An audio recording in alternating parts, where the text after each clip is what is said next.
श्रीमद् भागवत सप्तम स्कंध अष्टम अध्याय। नारद उवाच बालके सावधाने शुणी बोलती मने मने गुणी ए गुरु वचन नुहई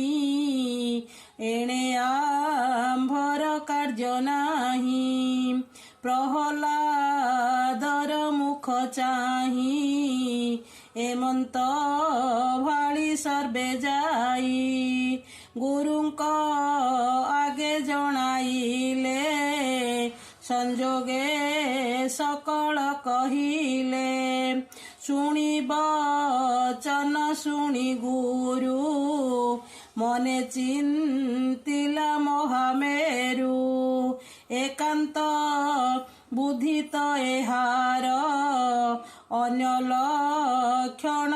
गोचर सत्य संजोग आवरिला बालक बुद्धि नाश गला जेबे एहार बोले थिबे सर्व बालक नाश जीवे एमंत हृदरे विचारी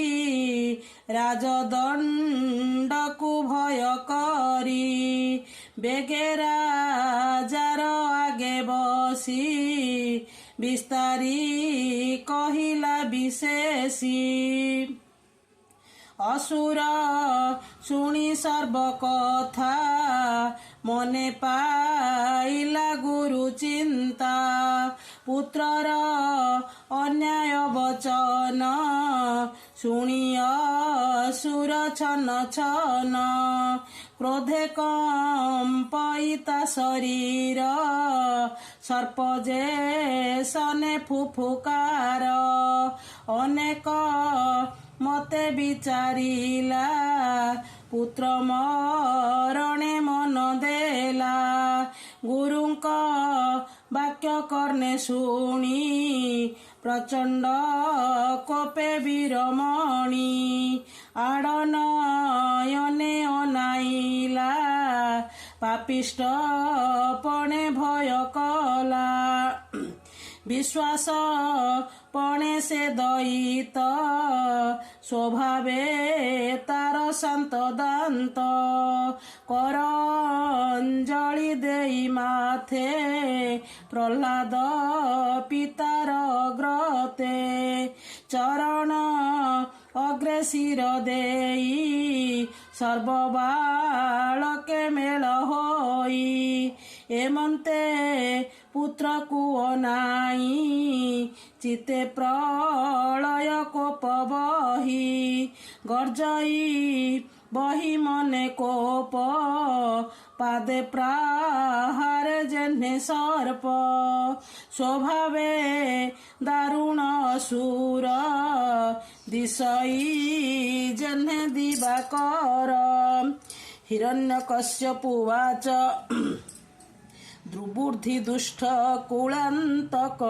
असीम महापापी ब्रुक सुज्ञजनक वाक्य दूर दुशील दुष्ट दुराचार मोहर कोपे तिनी पुर भये कंपंती थर हर त्रासे कंपंती दिग पाळे नक्षत्र गगन मंडले धिकत ज्ञान मूढ़ पणे मो आज्ञा भांगु परमाणे तु पुत्र मोर कुलांगार आज पेशिबी जमपुर काहार बोले दुष्ट पणे मो बोल भांगु अकारणे प्रह्लाद उवाच सुन राजन मोर वाणी तुम्भे त्रिलोकरे बरणी जे कथा उचित मोहर कहई शुण नृपवर जेउ प्रभुर बळे मुहि नीचकु समान जानई ତୋର ମୋହର ଆଦି କରି ଅପରେ ଯେତେ ଦେହଧାରୀ ଜଗତେ ମହାବଳୀ ଯେତେ ସ୍ଥାବର ଜଙ୍ଗମ ସହିତେ ବ୍ରହ୍ମାଦି ଯେତେ ସୁରାସୁରେ ଯାର ଚରଣେ ପୂଜା କରେ ସେ ରୂପେ କର୍ମ କାଳ ରୂପୀ ଯଜ୍ଞ ଶରୀର ବିଶ୍ୱବ୍ୟାପୀ ପ୍ରାଣୀଙ୍କ ବଳ ପ୍ରାଣ ସେହି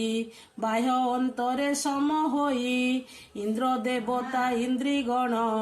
ଇନ୍ଦ୍ରିୟ ବଶର କାରଣ ସେ ବିଶ୍ୱ ସଂସାର ସର୍ଜଇ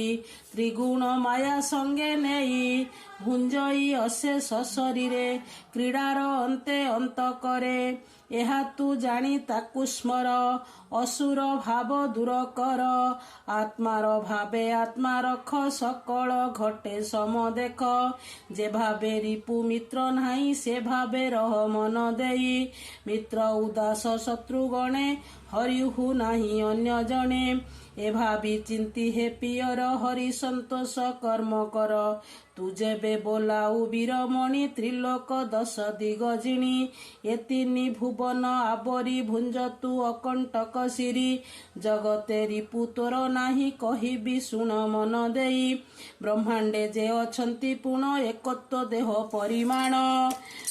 ଯେ ଷଢ଼ ରିପୁ କାମ ଆଦି ହୃଦୟ ମଧ୍ୟ ଛନ୍ତି ଭେଦି ମନକୁ କର ସେନାପତି ଆତ୍ମା ସମ୍ପଦ ଲୁଟୁଛନ୍ତି ଏ ଦଶ ଇନ୍ଦ୍ରି ଦିଗ ପାଳେ ଆତ୍ମାକୁ ନାଶନ୍ତି ସମୂଳେ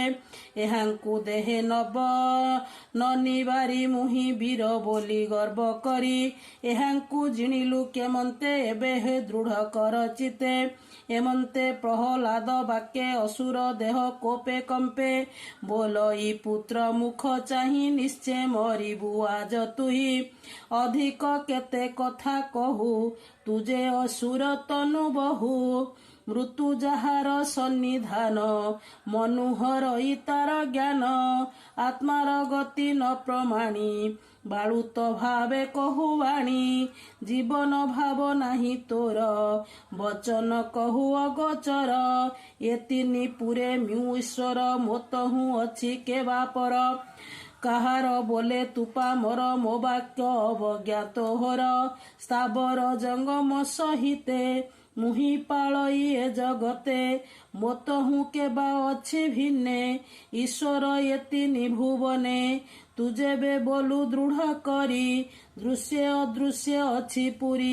ଆଜ ତୁ ମୋହର ସମ୍ମୁଖେ ହରିଙ୍କୁ ଦେଖାଅ ପ୍ରତ୍ୟକ୍ଷେ ସେ ଯେବେ ସର୍ବବ୍ୟାପୀ ଥାଇ ଏ ସ୍ତମ୍ଭେ କିମ୍ପା ନଦୀ ସଇ ତୁଜେ ବୋଲାଉ ତାର ସଖା ପ୍ରତ୍ୟକ୍ଷେ ସ୍ତମ୍ଭ ମଧ୍ୟ ଦେଖା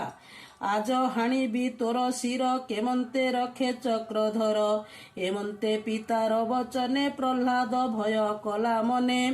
ବାଳକ ବିଷ୍ଣୁର ବିଶ୍ୱାସେ ଚଞ୍ଚଳେ ଚାହିଁ ଦଶ ଦିଶେ ଦେଖିଲା ସ୍ତବ ମଧ୍ୟ ହରି